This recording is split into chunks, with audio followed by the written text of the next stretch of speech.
everybody, I'm Bree the Plant Lady, and today I am going to tackle this bed of Treasure Island sweet potatoes. Now, I have been enjoying this planting all summer long. It's far exceeded my expectations. It's an absolutely fantastic summer ground cover that has prevented any problem weeds from even being able to get established. This is truly as low maintenance as a ground cover can be. And the big advantage of growing this is that the foliage is edible. It's quite delicious when you add it to, smoothies and salads, but these also develop edible tubers. And that's really what I'm after today because I love eating sweet potatoes. So stay tuned to watch my progress and see how many sweet potatoes we get harvested from this back deck foundation bed. All right, I have got the sweet potatoes harvested, and now I'm just gonna clean up this bed. I'm gonna give it a good rake through. I'm going to fertilize it, and then I'm gonna mulch with triple shred hardwood, and finally the last step will be planting.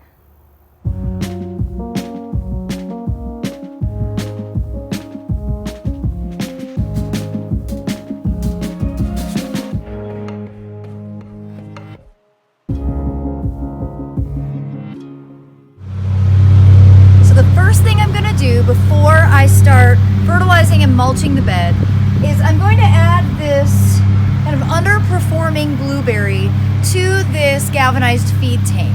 But to make sure that it has a low pH, I'm actually going to add a bag of ground aged pine bark, commonly sold as soil conditioner. And now the next step is I'm going to put 24 tulips into this feed tank. And I love being able to plant tulips in containers and things like galvanized stock tanks because the voles can't get in, so then they don't eat the bulbs and I don't have to go to any great lengths to keep them protected. So I'm just gonna put this solid red, this one does not have a name, and this is one of the parrot varieties. I picked these up at Home Depot today, and typically tulips are reliably perennial for us here in Zone 7, but what I've learned is that if you actually cut the flowers off, more energy goes back into the bulb and they may actually perennialize. So I primarily grow tulips now for the purpose of cutting them in the spring when they bloom and using them inside my house, and then maybe they'll actually give me a couple of seasons worth of flowering. Now I'm going to fertilize the whole bed and the feed tank using plant stone. And I'm actually going to plant a couple of broccolis in here for the fall season because, of course, the tulips won't start to grow until like mid-winter. So the broccoli will fill in these gaps and make this an interesting planting. Make sure I give this blueberry plenty of fertilizer. It's really struggled over the last few years. I think I had it in an area where it just didn't stay wet enough.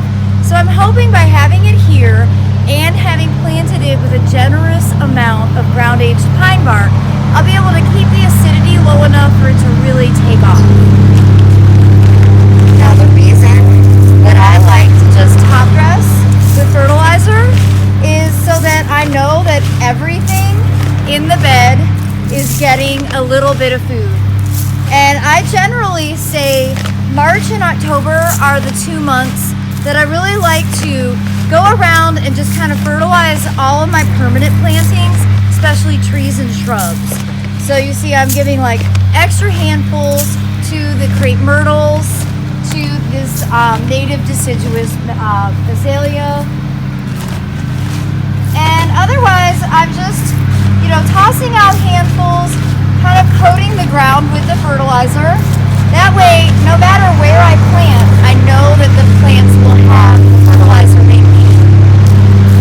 What I love about Plant Tone and really all the Espoma products, you just can't really go wrong. You're never going to burn the plants. It's not so strong. Whereas like synthetic fertilizer, like a 10-10-10, I would never recommend using a 10-10-10 this season just because it's going to give you too much of a charge right before we start to have cold weather. So I would stick in the fall to using natural fertilizers like plant tone. All right, next step is to get it mulched. Remember, I use a really light layer of mulch, and I'm really only doing it so that for the next couple of months, the ground is covered. It'll help reduce some weeds. I'm hoping by December that some of the fall things I'm installing now will be harvested, and I'll be able to do some direct seeding with poppies and larkspur. In those cases, you don't want to mulch. So I'm only going to use a very light layer because realistically in 2 months' time, I'm probably going to be raking it away. So now it's time to plant.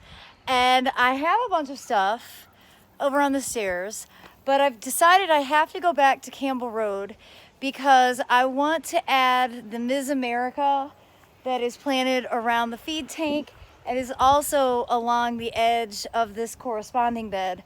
I really want to have that as the element for the winter season that basically ties these three high profile foodscapes together. But I'm gonna go ahead and get the rest of the stuff planted, and I'm just gonna save room for what I think will be one whole tray, 18 plants, to just kind of fill in, sort of not exactly right on the edge, because right on the edge will be garlic, but behind that by say 15 inches. And essentially that will just kind of distinguish the bed edge area, which is full of food crops, from behind it, which long term would be seeded flowers for the spring display.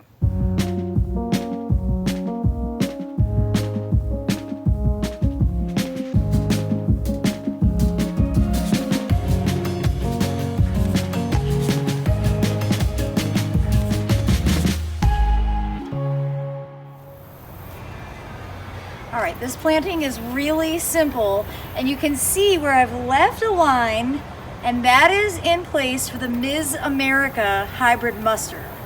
That I think is really gonna tie all these beds together.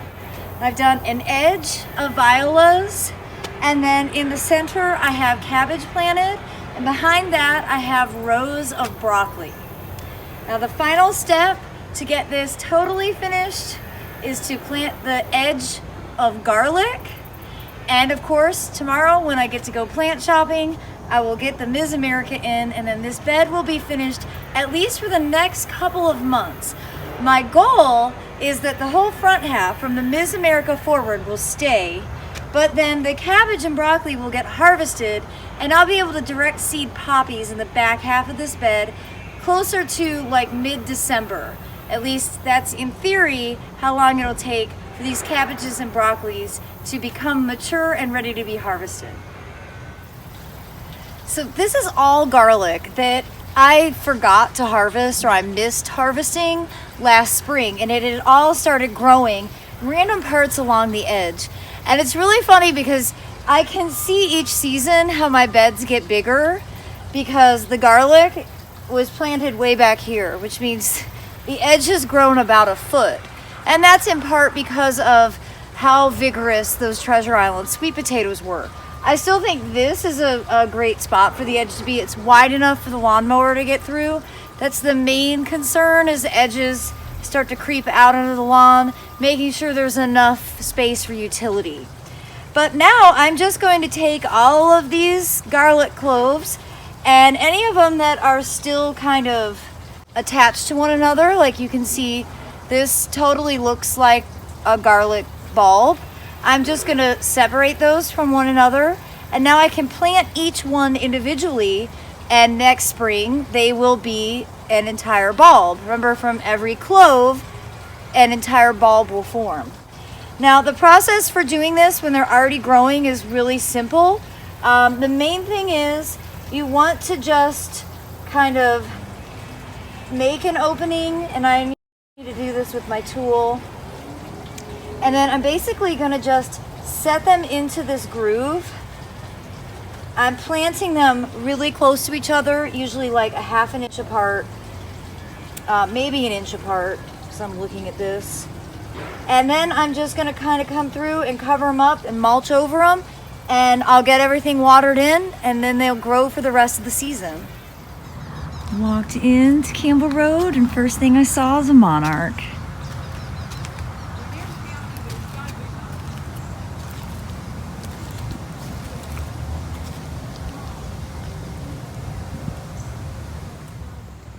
So I bought all of the Ms. America they had. I'm really glad I didn't wait, because probably there wouldn't be any left if I had waited any longer. And you can see exactly where it's gonna go, into that opening. I think it's gonna look really nice. It's totally gonna match these other beds. Speaking of which, everything's growing well. But once I get this planted, I am gonna set up the sprinkler because it is quite dry. And these cool season plants don't necessarily want it to be as hot as it is. So now we're gonna have to balance the current sunny, dry, warm weather with the cool season plants that would prefer it to be at least 15 degrees cooler.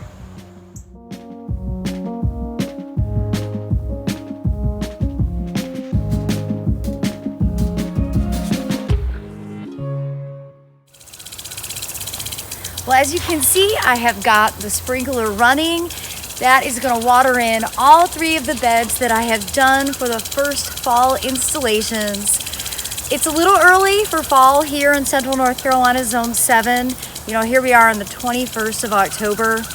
But I wanted to get those sweet potatoes and peanuts harvested on time, which is why I'm doing these installations now instead of waiting another 3 or 4 weeks.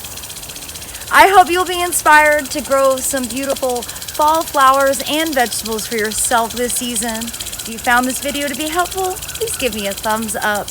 And I look forward to sharing updates from all 3 of these beds in my weekly garden tours. Thanks so much for watching, everybody.